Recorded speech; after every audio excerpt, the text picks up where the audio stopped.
You're listening to Women's Cricket Chat with Hannah. and Alex. This episode is brought to you by Black Rat Cricket. Remember, if you quote Women's Cricket Chat, you can get 15% off your teamwear. Coming up on our 7th and final podcast for International Women's Week, we've got Sue Strachan. Now, Sue made history by becoming the first female president in Scotland's history. Sue talks about her career as a doctor, about how health is important, and how she wants to make and implement changes for the better for Scotland.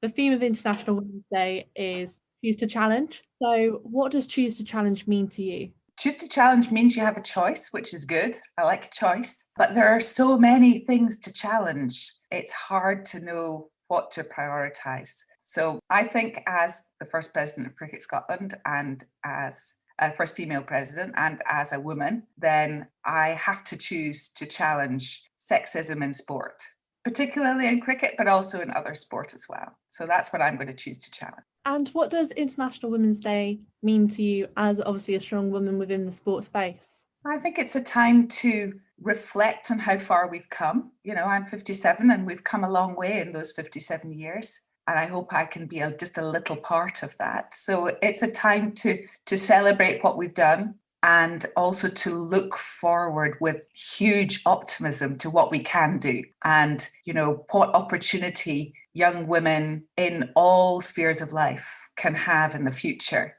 because of some of the hard times people have gone through and the strength people have had in the past. Here we are now doing this. And, you know, I can't see us going backwards. I can only see us going forwards. But I am an eternal optimist. So, you know, I'm probably annoyingly positive. So I would say that, wouldn't I? I love the optimism. And that's why I was so excited to speak to you today as well, because we caught up before doing the article for Fair Break Global. And that's what made me want to stay in contact with you. All of that enthusiasm. I was like, that's who I want to be like. I would love to be a leader like yourself. So you've given me that see it to be it, which is obviously really special. But we have been a little bit sneaky and got some messages from the Wildcats about you as a person and obviously your leadership and what you actually mean to the team. So Alex, are you okay to read the first one? Yes. The first one is from Abtahar, and she says, the team would honestly be so lost without Sue. She's an amazing manager who always succeeds in making sure every single person in the team feels comfortable and cared for. She's such an important part of the Wildcats, and we appreciate everything she does. Yeah, that's me. You've started me off already. Abtaha, you know, what an amazing girl. What an amazing young woman. What an inspiration to everybody. And she is, you know, an amazing role model for so many reasons. So that means a lot to me. Well, we're not stopping there because we have a few more. So we've got from Becky Glenn. So I'd say this, the most kind-hearted human. She makes you want to run through any obstacle because you know she'll be right there holding your hand. A true inspiration to the team, Cricket Scotland, and just Scotland in general. Oh, Becky Glenn. Well, you know, I figure that I'm there to just add strength to these young women and as they follow their dreams, you know, and it's tough out there as a young woman for so many reasons. And so I want to be just that little bit of extra strength for them. And when I'm there with the team, I want to make sure that coaches can coach and they can concentrate on that and the players can play, knowing hopefully I've got everything else sorted to facilitate that. So they feel I've got their backs. They feel I'm always there if they're troubled or if we're celebrating or if we're commiserating. You know, I always want to be there for them. So that's nice to hear that they feel that too. The next one is from Abby Aitken, and she says, Sue is one of a kind. Her energy, kindness, passion for life, and slightly crazy nature make her such a fun and great person to be around. I really don't know how she achieves and juggles everything she does in life. She must have more hours in the day than anyone else I know,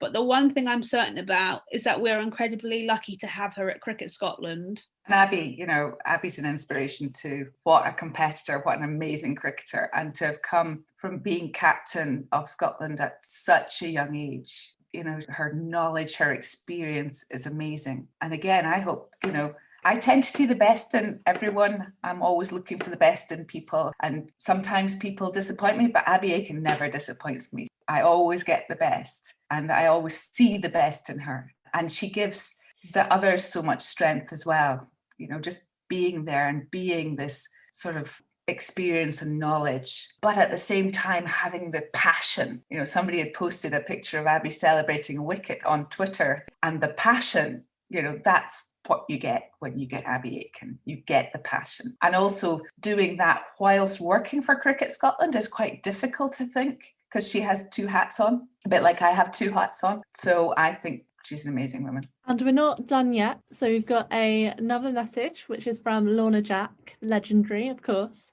The legend that is Lorna Jack. Sue is an absolute hero. She jumps through hoops to keep us going, whether that be her all-round enthusiasm throughout the year or simply just getting a kettle when your hotel rooms don't have one. She is our biggest fan and we are hers. Did somebody say tequila? No, not at this time of day anyway. I've known Lorna for a while because when my daughter was playing in the under-17s and then got a couple of senior caps, Lorna made her feel really welcome, and she's made me feel welcome as well. And I know that, you know, the team runs on tea, and if you don't have tea, you don't have the Wildcats. So when we arrived in Holland and we found out that nobody had coffee and tea making facilities in the hotel, in their rooms, and I asked how much it would cost to upgrade to a room with coffee and tea making facilities. And I decided that actually just to buy our own coffee and tea making facilities might be easier. So Charlotte Dalton, who's the S&C and the analyst with the team, and I set off and bought a kettle, and we appropriated some mugs from the canteen, and we made my room into a little cafe. So it was like Sue's old cafe. Sadly, I couldn't bake cakes or anything like that, but at least we had tea, and, you know, life was better. And it allowed me to give the kettle at the end to a young student who was playing for Holland, who had just moved into a new flat and didn't have a kettle. So we could give her that as well. So we could, you know, start her off too. So it was a win-win for me. But I hope that I'm a pragmatist, and I hope that I'll find a solution to most things if it's findable. And it might be slightly off the wall sometimes, and people might just think, really? Because I'll have thought it up in my head and I'll think it's a really good idea. But sometimes other people can't make that leap. But I think that's the bit I bring to the team. I'm not very good at detail, but I'm really good at big picture stuff. This is the last one. Unfortunately, there's no name with it. So whichever player it is, if you'd like to get in contact with us on Twitter at WCricketChat, then feel free. But the player says, Sue does a lot of great work behind the scenes at Cricket Scotland to try and progress the game and the organisation forwards. She also puts a huge amount of time, effort and love into the women's national team, which particularly over the last year, when there's been a lot of change and uncertainty for us as a squad, has been an incredible source of support for us. We're very lucky to have her and all the passion and drive that she brings. I don't know who that would be, but whoever it was, thank you. You know, it's hard to play international sport for a country that doesn't have a huge amount of funding, and particularly women's international sport. And so it's always, I suppose I recognise that balancing act that our players have to have between studies or work, life and their cricket. And I suppose with the way I live, with lots of different competing things trying to take up time, I have an understanding, I suppose, and empathy as to how it can be sometimes and how difficult it is to feel you're doing your best at every different bit. So if I can make that easier for them, if I can represent the women's game generally and the women's team at board meetings, at discussions about the way forward, then I will do, because I understand the sacrifices they make to be in their position. And I just want them to have the opportunity to follow their dreams, whatever they might be. Every word you speak is so passionate, and it's coming from a good place, and you genuinely believe in improving the game for the better, and that's being echoed by all of your players, which we have to thank Sarah Bryce for getting all of these messages sent across to us at relatively short notice as well. So a massive thank you to both Bryce sisters, because they do come as a package, don't they?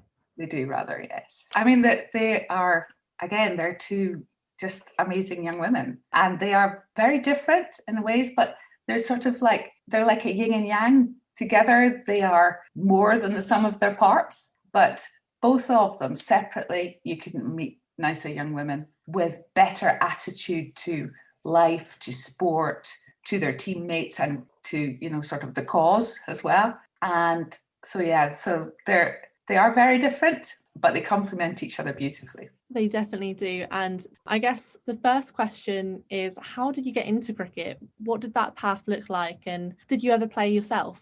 As a youngster, I played every sport. I'm not a very fast runner from A to B in a straight line. But give me a ball and something to hit the ball with, and I'm good to go. And I used to watch cricket on the TV, and I used to listen to cricket. So some of my young memories are having a little, what they called a transistor radio, which had one single earpiece on a wire, and lying in bed at midnight, meant to be asleep as a youngster, probably 8, 9, 10, listening to the Ashes tour in Australia, because, with the time difference, and just hiding from my mum while I listened to TMS and listened to the Ashes tour. So I love to watch cricket, but I just didn't get the opportunity to play because girls didn't play cricket in those days, unless you were very lucky to be in particular places. And so although my parents were really good at giving me the opportunity to try as many sports as I liked, and at school, I was lucky to be in a school that you could play lots of sport. There was a boys cricket team, much like there was a boys squash team, but it just wasn't open to us. There was no opportunity. So I couldn't play cricket as a youngster. I played hockey. I played a lot of squash as a youngster. I played netball. I played badminton and tennis, just basically anything with a ball. And I went through life. I was a good squash player, and then I went to university and studied medicine. And the way the junior doctor's hours were at that time, it was just, I couldn't do both. And so I gave up all my sport. And it took me quite a long time to get back to it. So I maybe had 10 years being a junior doctor, having children. And then I realized there was something missing, and something that I would really like to do to make me feel better and to give me back the joy. And I'd sort of forgotten how much joy. And I tried golf, but it took too long. I don't have time to play golf. So I got back to squash, and my squash club and tennis club and cricket club are all together. And so in 2012, Cricket Scotland decided to have a women's Premier League, and we're looking for clubs that could put a women's team in. And because I was always around the club with my tennis and my squash, somebody said to me, could you get 11 people together and make up a cricket team? So my daughter was one of those, and my friend Mags, who's a Masters hockey player who I play tennis with, is my sporty sister, because I don't have a real sister, but she's as close as it gets. So Mags and I and our 2 daughters and a few of the girls from the girls' football club, which I was chairing at the time, all got together, and some of the hockey girls, and we made up a team and we started to play. And for me, that was great, just getting involved in cricket, just having the chance to have a bat in my hand. And so I've just sort of played a bit. I'm very, very average, having learned at age 48 starting. It's hard to put the pathways in your brain. And don't ask me to bowl, because I can't bowl. So I've adopted the wicketkeeper batter approach, so I can avoid bowling, because you can't bowl as a wicketkeeper. So I don't have to go through that embarrassment. I'm not the most stylish batter, but I've got a good eye for a ball. And as Catherine White, ex-Scotland player, said to me one day, see ball, hit it, Sue. That's all you need to do, just see ball, hit it. So that's my approach to batting. And I really enjoyed being part of a team sport again. And I really enjoyed just having a chance to play cricket, which I'd never had a chance to do before. And so then Cricket Scotland were looking for the first board member to represent clubs for the girls and women's teams. And that was, when would that be, 2015? And somebody, in fact, it was Catherine White, said, well, we'd like to nominate you to do that. So because I'd been on the board of Scottish Women's Football, I had some experience on a sports governing body board, and because I'd been chairman of a girls' football club as well. So I went on the board as the first representative of women's cricket, basically, on the board. And that was challenging, but I love a challenge, And so I decided I would approach it in a very positive way. So every time they said something about the Scotland team, I would say the Scotland women's team or the Scotland men's team. And every time they said something about the pathway, I would say, is that the girls' pathway or the boys' pathway? And every time they said, right, lads, or okay, gents, I would say, so that was where they were then. And to be fair, the CEO, Malcolm Cannon, at the time was very pro-women's sport. He has a daughter who plays hockey quite high level. And so she got at him, definitely. And he realised how difficult it was to find the opportunity and to be supported in your dreams if you wanted to do women's sport. So he was very supportive. And the board gradually found out that actually, if we are a bit more diverse at board level and in the opportunities that we offer, then we are stronger. And so I am diversity and opportunity are my things. They're my go-to things. I think that we make better decisions as a group if we're a diverse group. We need to represent the people that might be involved in our sport and find out how we can be more welcoming to people that have never felt welcome to it before. And as somebody who came in from somewhere else with experience from other sports, I hope I can bring some things from the other sports into cricket in Scotland. But mostly it's about saying, look what we have in our community. This is the only sport that I've ever been able to play in the same team as my daughter, my son, and my husband. And yes, it was like, midweek T20 cricket, but to just be standing on the field with my whole family there, all playing for the same team, that's very precious to me. And the joy of just learning a new sport at no matter what age, trying to get to whatever standard suits you, the joy of being part of a team and being part of a women's team who, in our team certainly, and I think with many, many women's team, there's no judgment, and it's judgment that we fear when we come into sport, I think, as women, because we are our worst critics ourselves. The voice in my head is always going to be the worst critic. And I have had to learn that over the years. But lots of people don't realize that. They fear the judgment. And so if I can open up the whole thing and say, come and join us, together we're stronger. Together we can have more fun. Together we can develop more interesting ways of doing this, then why wouldn't I be part of that? And I suppose coming to cricket in Scotland late with that ethos in my head, that there sort of was only one way to go and it was up. So, we needed to become more diverse. We needed to be more welcoming. And so if I could be part of unlocking some of those doors, then that's a really exciting thing to do. And it's, Maureen McGonigal, who's Scottish Women in Sport chair, said to me, it's quite fun to be a pioneer sometimes, isn't it?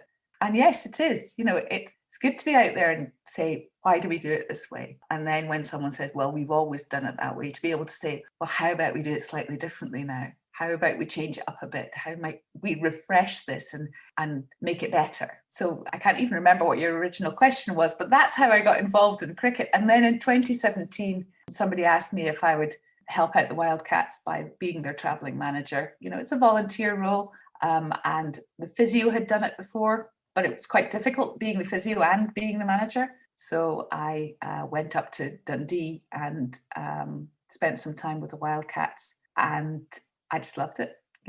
What a lovely bunch of young women striving for better performances, for better funding, for better recognition. If I can help them do that in some way or other, then I'm really pleased to be part of their journey. You touched on changing the landscape of Cricket Scotland and making it more inclusive and diverse. How are you hoping to implement that through your role as president?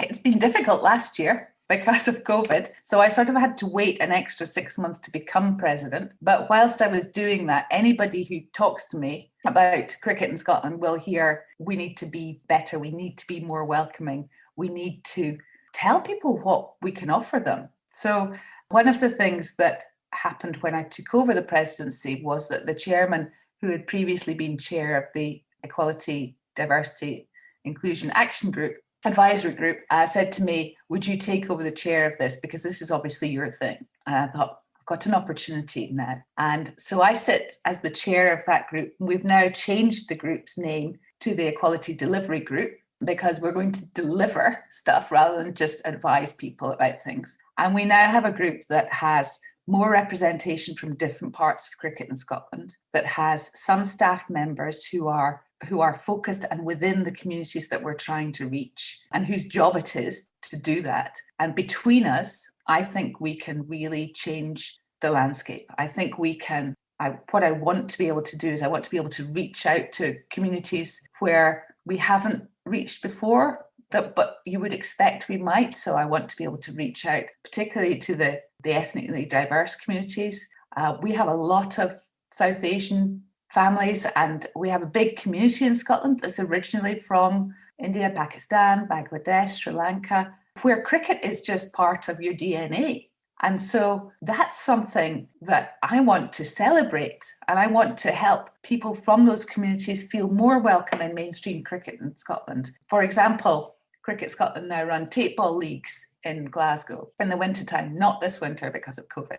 But the tape ball leagues sound amazing fun. And so, I would really quite like us to see whether we could maybe roll out tape ball other places, that we can take this sport from South Asia and we can actually roll it out across Scotland, because we have people who know how to do it. We have people who can show us how much fun it is, and it's a perfect entry level, I think, for beginners. So there's not much for beginner adults out there in many sports, in fact, but certainly in cricket. And we've improved what we're doing for women. So we've got women's softball. And, we have huge thanks to the ECB, because they're much better funded than us and bigger. And so sometimes when they develop these programs, they let us sort of tag on in with them. And that's hugely helpful for us.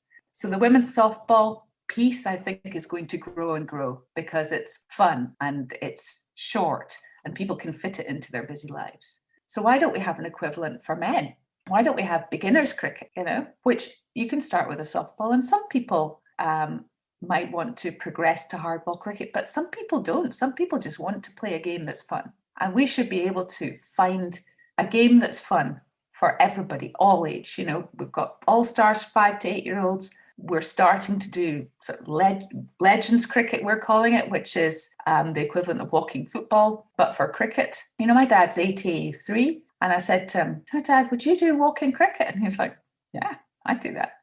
The only problem is he wouldn't walk, he would run. But, so if we can do this, I don't have very long as president. That's the only problem. So I only have till 2022, April 22 as president, but then I have another year as past president. So if I can just move us along that pathway a little bit and open some doors and talk to people, go to clubs and go to communities and say, tell me what you want from us. Tell me how we can help you. And, let's engage in this together rather than us deciding what you need and you saying, well, that's not what we need. So let's talk about it. Let's try and find a way that we can have cricket all over Scotland. We've got masses of cricket grounds, and we can open it all up again, and we can say, come be part of this. It's outdoors, it's fun.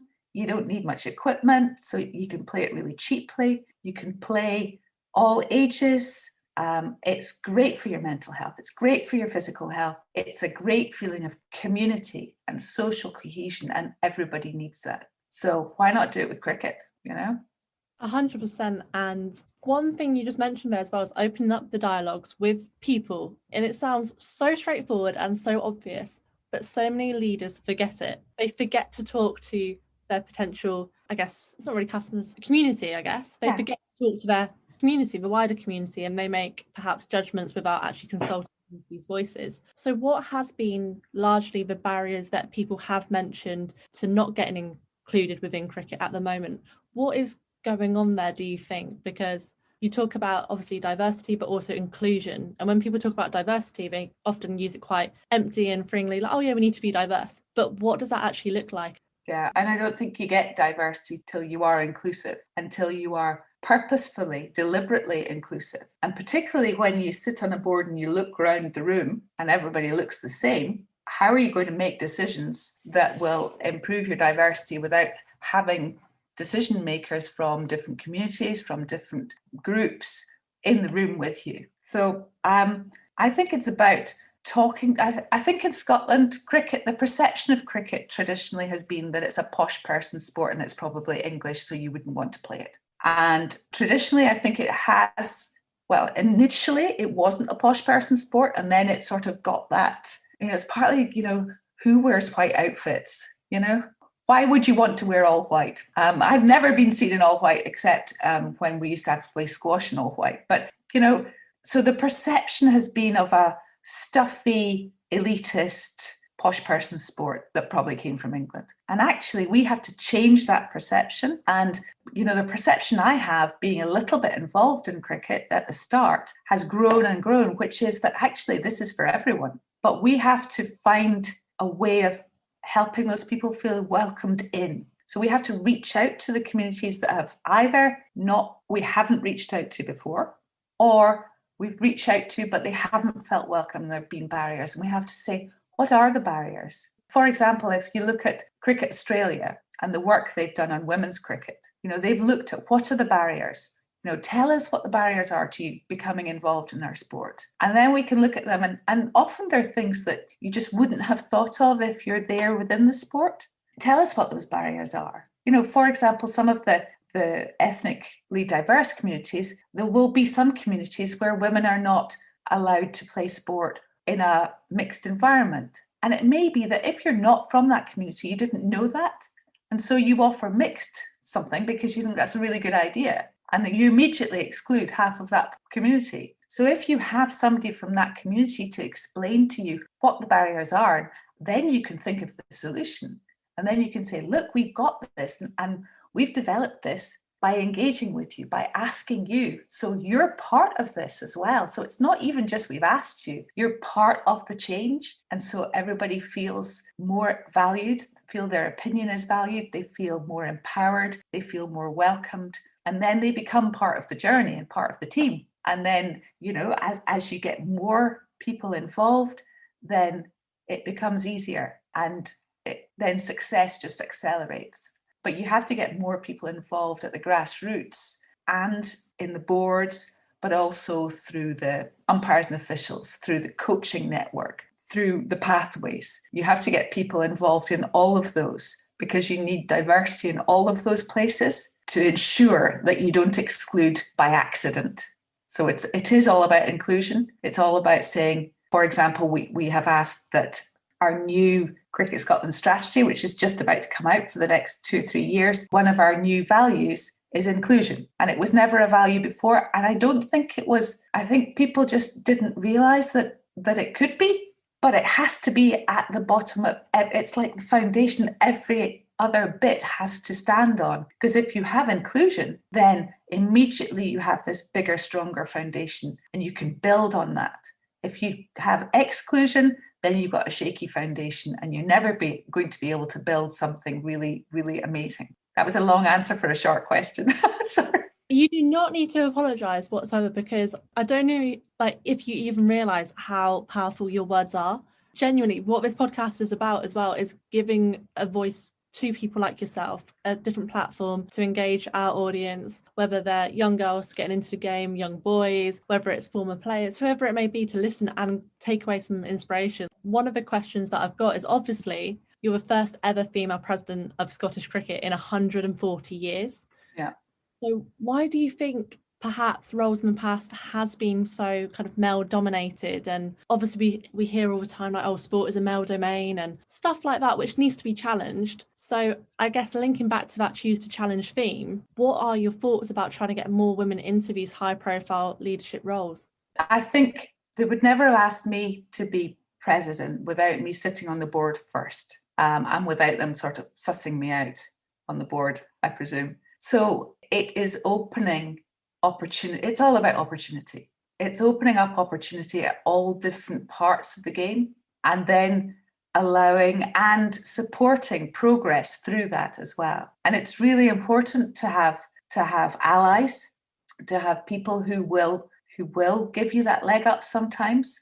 And hopefully, as we start to have more women in the game, we have more allies throughout that will be able to give somebody else an extra step. And, being first is I always wanted to be the first woman to do something, just anything. So this is my thing. So being first to do something, as the first woman to do something, nobody has to be that ever again. Nobody has to be the first. So, I will lie down and allow the next person to use me to step up I hope. And at the same time, it's a huge responsibility as well. So I really need to not mess up, don't I? Because if I mess up, then, they're going to say, oh, that was that strange woman who was president for a couple of years. We'll just forget about that time. So it's a huge responsibility too. And that responsibility to ensure that you not only grow the game and grow the opportunities for people like you, but that you also do that for other people as well.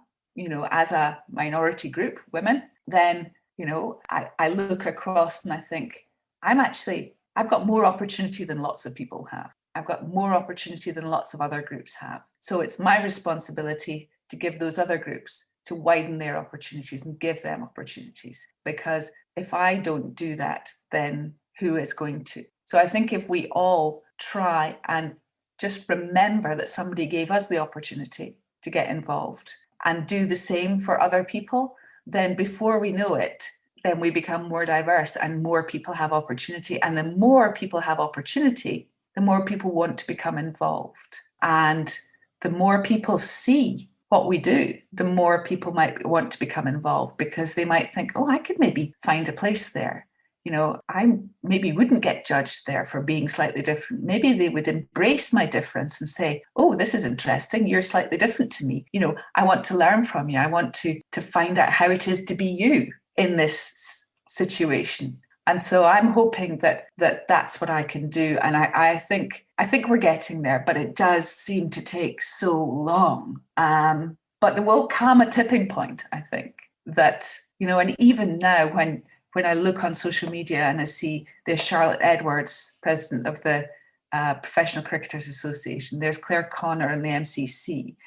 I see names of other women doing amazing things. You guys doing your podcast, you are part of this, which is, I hope, a supportive community, that we're in all different parts of it. But if we can all just give each other a little bit of support, then together we're stronger, and we will probably have more understanding of the other people who feel like we felt than perhaps somebody who's a 55-year-old white male, Scottish male who went to a private school and lives in Edinburgh and has always played cricket since he was small, who just, it's not his fault. He might not have any understanding of how it feels to be me, but I will probably have more insight into other people feeling different and feeling less confident about just arriving on the scene, I hope. So if we can all do that, our little bits, then together we'll get there. Obviously, becoming the president of Scotland Cricket is an amazing achievement, and to be the first female must be a huge honour. How do you balance your role at Cricket Scotland and your job as a doctor? It's quite difficult, particularly this last year. So I had a plan. I've always worked part-time because I've always had too many other things to do. And so I had a plan that in May of last year, I was going to drop down my sessions as a doctor a bit so that I could really have some fun with being president and really, be able to go and visit as many cricket clubs as possible. In my head, I have this plan to go out and visit clubs and to talk to people in the clubs, to go to the likes of the Tate Ball, I want to do a president's blog, a little bit like sort of captain's log from Star Trek, and that's what I have in my head. So I'd have a president's blog which will just talk about what the president's doing and have some photos of different clubs that I've been to and people that I've spoken to, and just a little bit of chat about what's going on. And I couldn't do that with the number of sessions I was working, so I'm not quite ready to retire yet, but there's so much else to do. And I sort of feel I had a really difficult decision to make when somebody phoned me and said, would you do this? Because I knew I couldn't do both well together. And I thought, I don't want to finish my life thinking would have, could have, should have. And so maybe this is an opportunity for me to go, right, okay, I've been a doctor for 35 years now. So maybe I should do some other things that maybe other people don't do. So in my head, I was going to do a lot of the Cricket Scotland stuff. I was also going to renew my squash coaching badges and do some women's squash coaching. So try and do the assistant coach job for the women's softball maybe. And, women's sport and girls' sport is my thing. And so I feel I should sort of play to my strengths and try and get more people involved and try and share the joy that I get from sport with other people.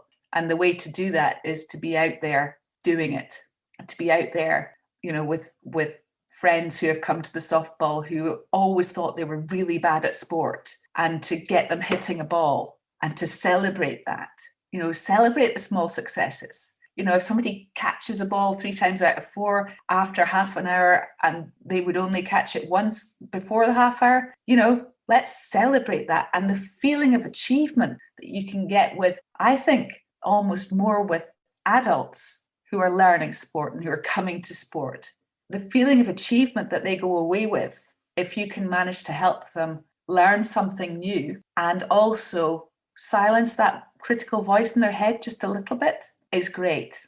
So I would be a adults coach, but an adult beginners coach, that would be where I would put myself, because I think that bit is really important. So yeah, it's a difficult balance. It's difficult some weeks. Like last week I had 2 board meetings for Cricket Scotland and some stuff to do with the Wildcats. And at the same time, we've still got patients coming in with COVID. So I've changed my working pattern slightly. I work shifts now, shifts and meetings rather than my old job. So I've actually got a new job since COVID. It's slightly different, but it allows me maybe just a little bit more flexibility. And at some point, I'll probably say, actually, I can't do this. I need to cut down a bit more. But I think that I have something to give to people who want to take up sport that maybe they won't get from other people. Whereas doctoring, they can get from lots of doctors. So I sort of feel it would be a shame not to run with that a bit and not to,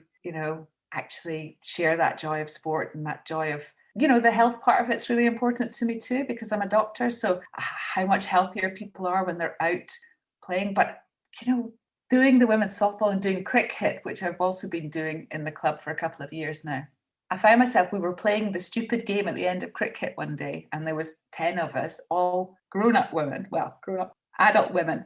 And we were running about playing a game that you would normally have played at school. And the joy of being allowed to run about like a 10-year-old when you're 57 is huge. And when nobody else really, really talks about having or even encourages you to have fun. Women aren't often encouraged to have fun, really. And so, there were people, and there was a lot of laughing and a lot of mucking about and a lot of sweaty faces. And suddenly people forgot about the fact that they were a bit sweaty and they didn't really think they would like being sweaty. And instead they're running off to get the ball. And, all of that all together is something that I think that I can do for other people. And if I can do that for other people now, instead of some of the doctoring I was doing, then great, I'm going to go with it. 100%. And as you touched on earlier, it's not, your role isn't just about the women either, it's about men as well. And I think perhaps there can be ideas of kind of toxic masculinity around sport, perhaps, that does put off some guys from getting involved with cricket, like you mentioned. So I just want to make sure that people listening to this podcast as well are hearing that cricket is a game for them, regardless of ability, gender.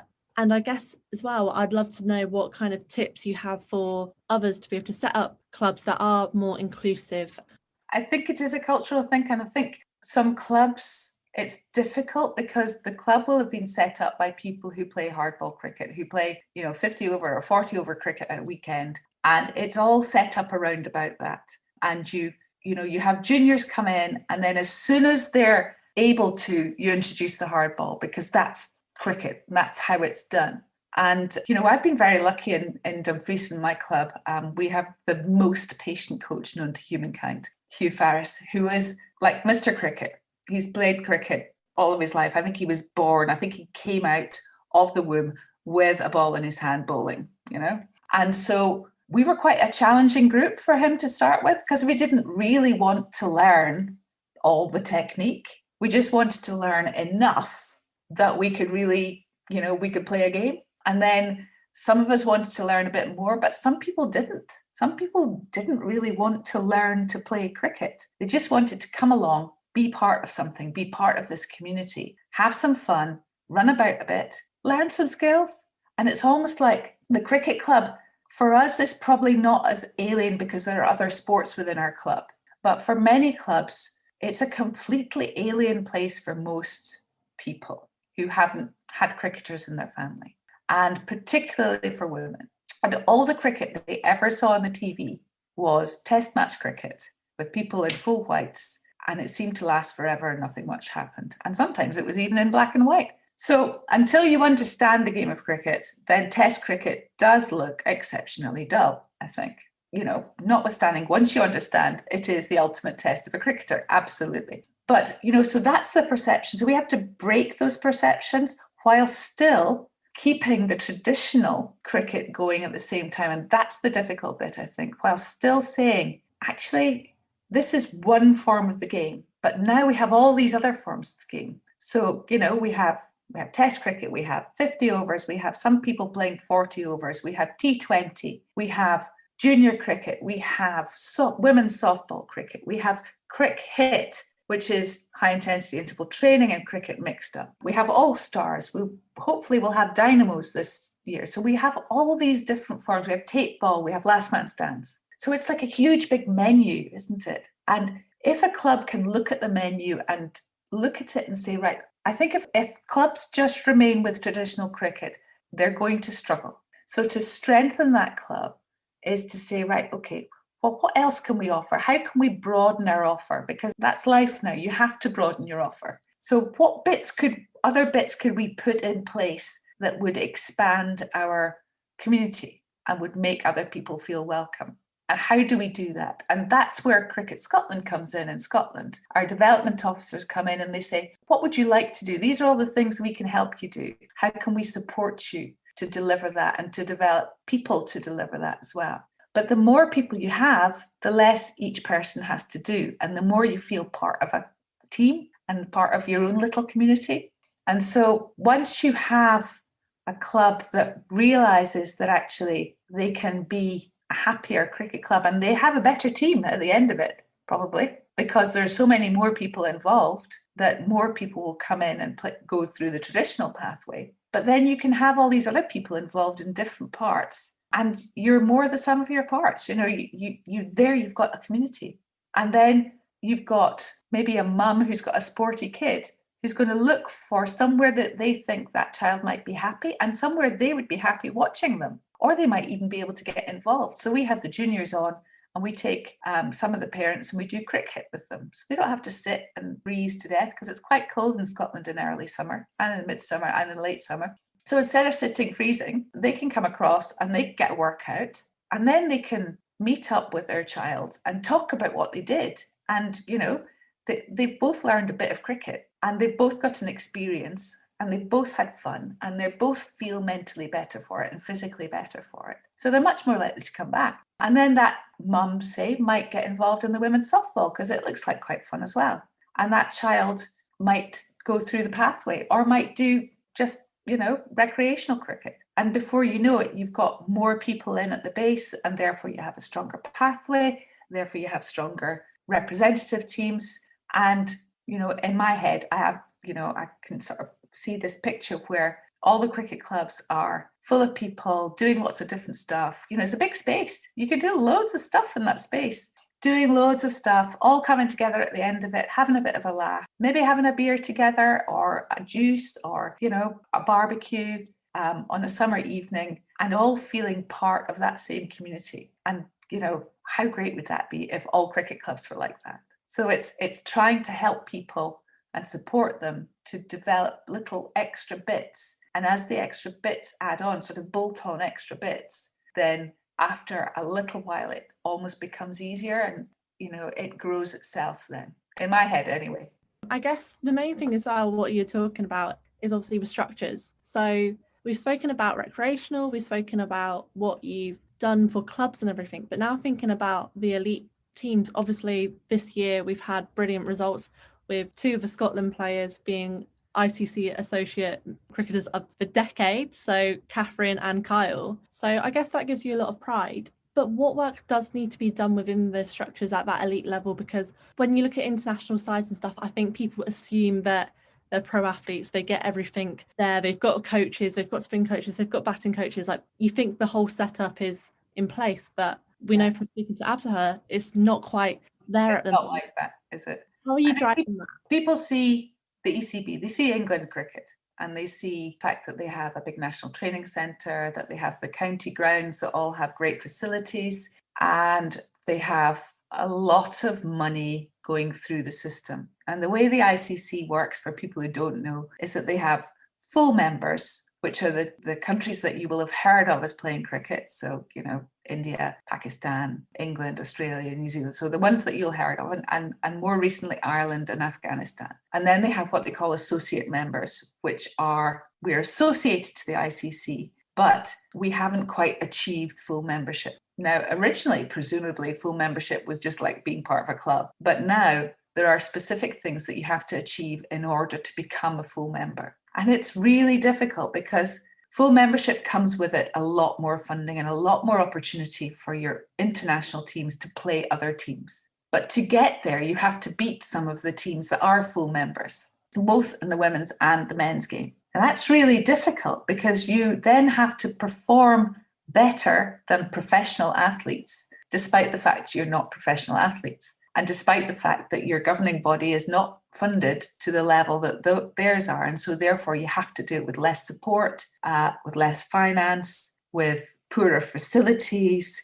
It has so many effects on athletes with great potential. So it's sort of like a catch-22. It's a real conundrum. And we've got to the stage that we're almost, in Cricket Scotland, we've almost managed to achieve the criteria for full membership. But we need some really good performances at international level. And that makes it really difficult for our international teams and our players because they know how much rides on every game. And I think Kyle Coetzer, the men's captain, talks about this sometimes. We don't have that much international cricket because you have to pay to take a team and support. And, you have to stay somewhere, you have to fly somewhere. It's a lot of finance. And if you don't have that finance, then you can't afford to go wandering around the world playing cricket. For example, I can't imagine the ECB's women's team manager is a volunteer. They would think that was a really bizarre idea. But so we have to do a lot with a little. And considering how little we have, I think we do an amazing job. But getting us to that next level is difficult. And it's always that, the law of diminishing returns. When you're an athlete, for example, it's easy to progress the first bit. And then the last little bits always take so much more work to get you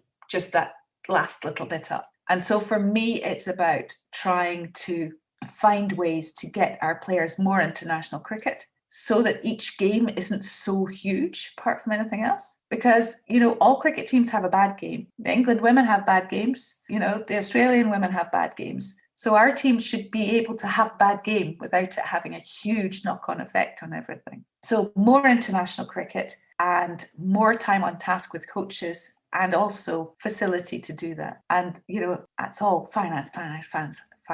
So we have, at least this year, just appointed our first full-time head coach for the women's team, Mark Coles. Up until now, we've had Steve Knox working part-time, Peter Ross working part-time, trying to coach a national women's team who are scattered about the country because they're all at school, university, doing jobs. It's not like they all, live around the same place. We don't have somewhere like Loughborough where everybody can go to university and then they can all play cricket, So I loved Loughborough. I wanted to stay at Loughborough forever when I went down there. But anyway, so it's really difficult to do. And they have done an amazing job with the time that they were allowed to do it. But there is only so much you can do with that little. And so you have to find ways of getting a bit more to help us get that last little bit. And you have to have athletes who are prepared to get up at stupid o'clock in the morning and do their training before their work or their studies. And then, spend,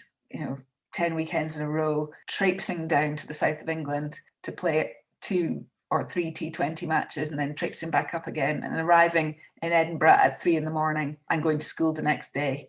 Or arriving at Edinburgh at 1 a.m, but still having the next 4 hours to go because you actually live near Aberdeen somewhere. So it's really challenging for everybody involved. So it's challenging for the CEO and the board. It's challenging for the coaching staff. It's challenging for the support staff. How do you properly do strength and conditioning with a team when you don't get to see them very often?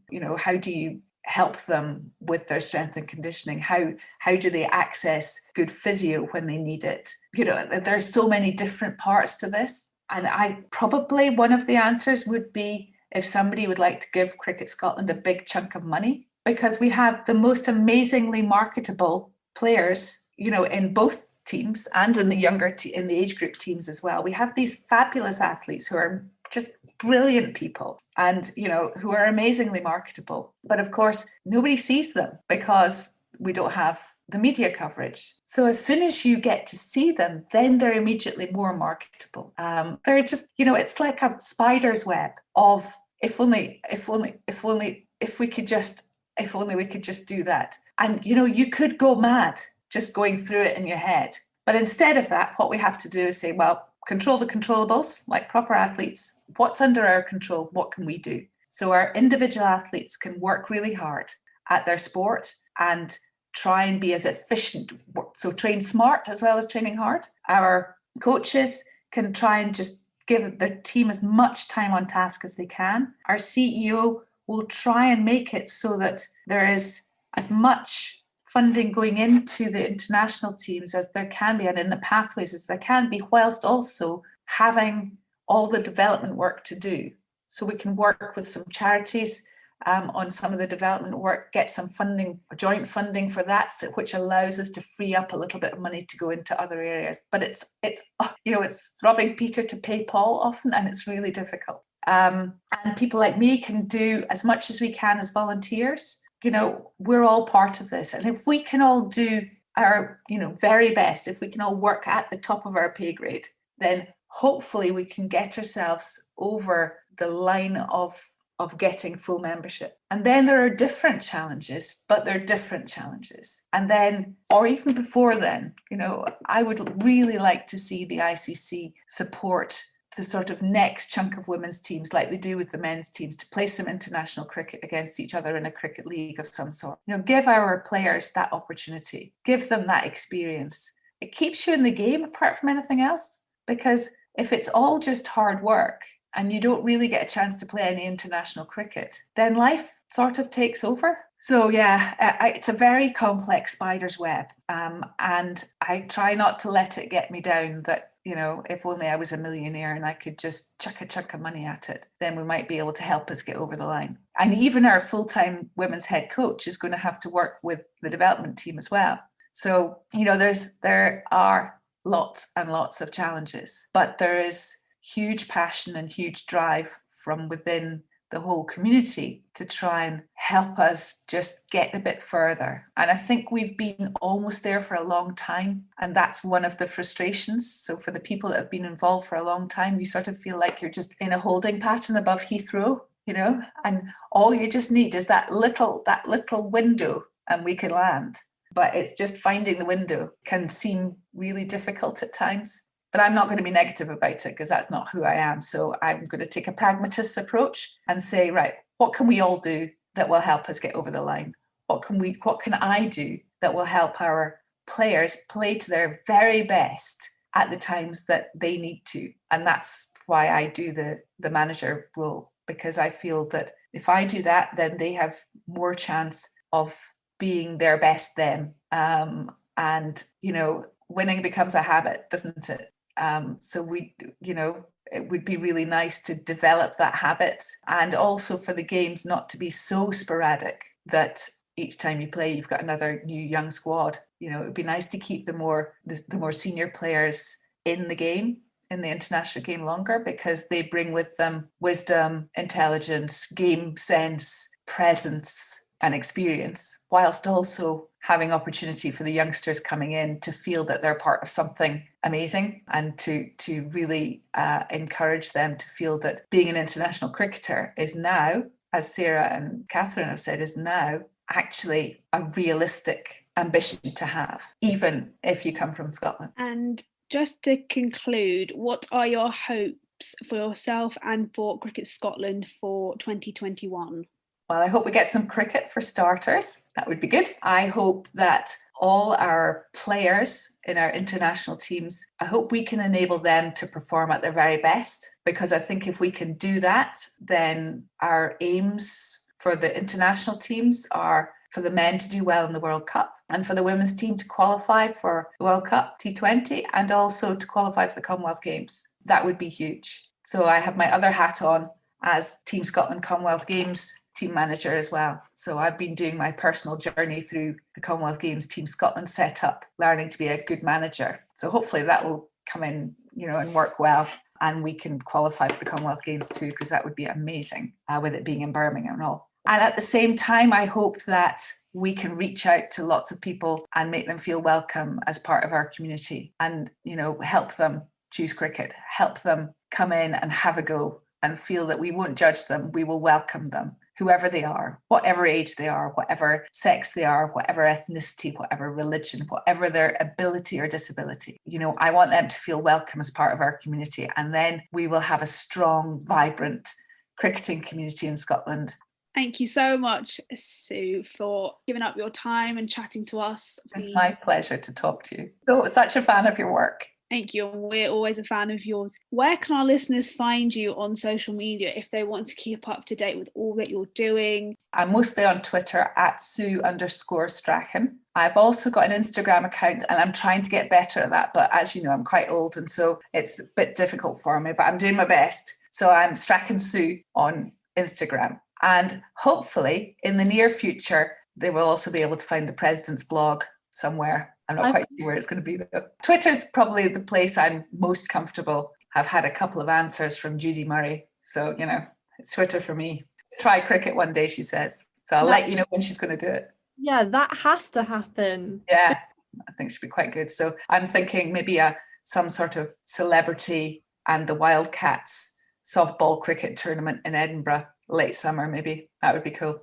Genuinely, I think that is brilliant though, because again, it's a different audience that she'll attract to the game because there are crossover skills and there's a serious element into that, isn't there? That's genius. And, she'll be like we were when we first tried our indoor cricket as a sort of ramshackle bunch. We travelled to this indoor tournament saying, no, we just no idea what we're doing. We'll just have some fun. And then we got on and we're like, okay, we really need to try and win now because we're all really competitive and we just couldn't help ourselves. Yeah, no, 100%, because it is meant to be fun. And now my brain is going down that media marketing route and it's just absolutely like going crazy in my head. Always keen to hear people's ideas. But yeah, thank you so much for sparing your time to chat to us, because Alex and I have both thoroughly enjoyed it and we'll take away so much inspiration, which I think our listeners will also as well. So just a huge thank you for having me. And I'm sorry I ramble on a bit, but once I get going, then I just become all passionate and I can't keep it in any longer. If anybody needs a hint of inspiration, I'm sure this podcast episode will certainly send them in their way. Thank you. Thank you so much, both of you. Massive thank you to Sue for coming on and being our 7th and final guest for International Women's Week. And this concludes our week of episodes for International Women's Week. We really hope you've enjoyed them. And this is just a note to say we are so grateful for your support over the past couple of months. But we are taking a break. But don't worry, we'll be back in April, so that gives you enough time to catch up on any of the podcasts you've missed. And to all our listeners, if you want to keep up to date with everything we're doing, you can follow us on Twitter at WCricketChat and on Instagram at Women's Cricket Chat. And if you want to give us a like on Facebook, we are Women's Cricket Chat. And if you wanted to give our personal Twitters a follow, Hannah is at HannahT1194 and I'm at Alex Jane Pereira. This has been Women's Cricket Chat. Tune in next time.